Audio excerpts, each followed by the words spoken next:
Welcome to New Amsterdam, a colorful, futuristic metropolis filled with talented graffiti artists and the setting of Bomb Rush Cyberfunk. And let me just start off this video by saying, this is genuinely one of the most entertaining games I have ever played in my life, and you should highly consider getting this game, especially if you have a Switch or a Steam Deck. I know it's strange to start the video off with a blunt statement like that, especially since most of you probably don't even know what this game is. All of you! Daddy, chill. What the hell is even that? But seriously, I've been playing a lot of new games this year, and this is something truly special. Bomb Rush Cyberfunk is a spiritual successor to the Jet Set Radio series, more specifically Jet Set Radio Future, an OG Xbox exclusive released in 2002 that was developed by Smilebit and published by Sega. Now, you might be asking, what's a Jet Set Radio? Well, to put it simply, in those games you play as a graffiti artist who skates around a playable space spraying over rival gangs' graffiti and avoiding the police while doing tons of tricks along the way. Think of it like the Tony Hawk's Pro Skater games, but with as much of a focus on graffiti as it does tricks, with a funky and unique soundtrack and cel-shaded art style to go with it. Unfortunately, despite it being a critical success during its time, Jet Set Radio Future never got a follow-up and the series has laid dormant ever since, despite the numerous pleas from fans begging Sega for another in the series.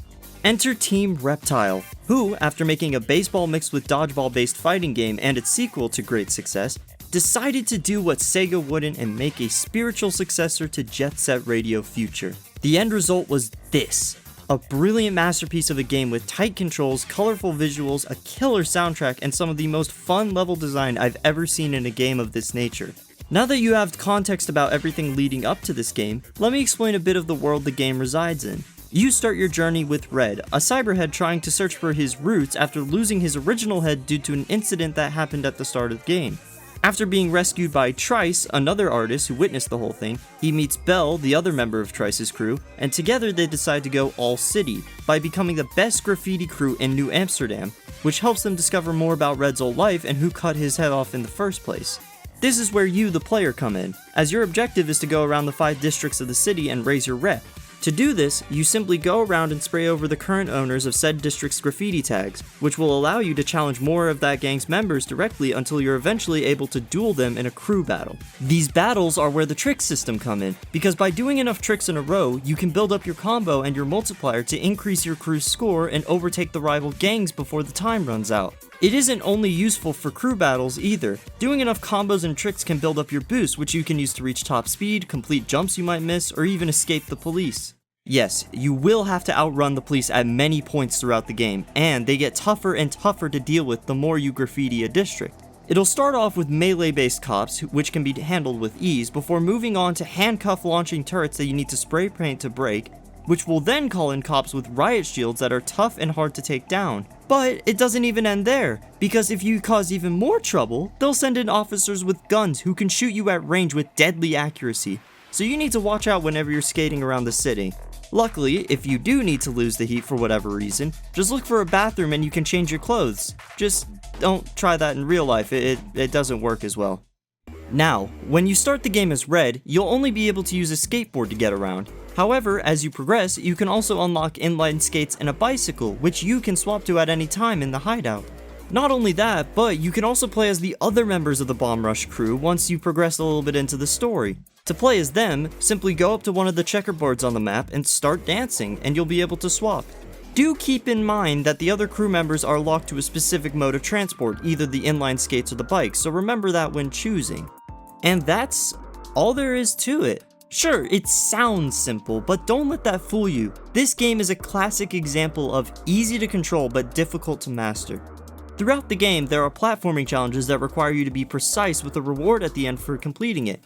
Usually these rewards are different outfits for the Bomb Rush crew or new music tracks that you can play on your phone, but the most common ones you'll find are new graffiti tags that you can use as you go around the city, so don't be afraid to explore around the whole area so you can find everything.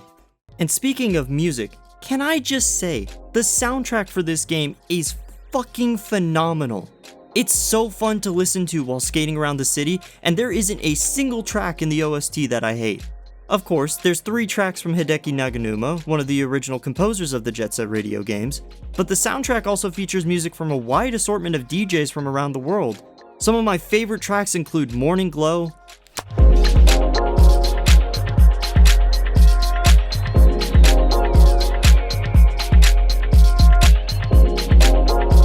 Feel the Funk,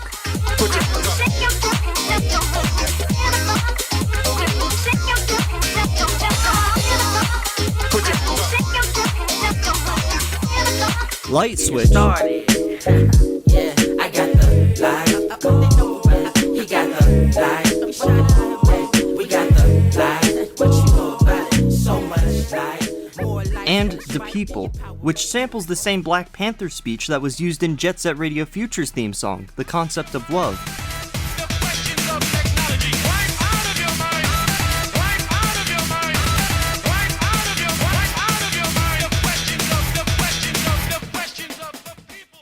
Now, after you beat a rival crew in a crew battle, Red and the gang will get some information from the leader of the rival crew about what happened to Red, but they will usually get interrupted by Rietveld and Escher, two members of the police force who either fight Red and his crew directly or with specialized equipment such as giant freaking robots, and these act as the game's boss fights. Luckily, they aren't too difficult and just require a little technique to defeat. The technique in question usually being kick the shit out of them and spray paint them over and over again until you win.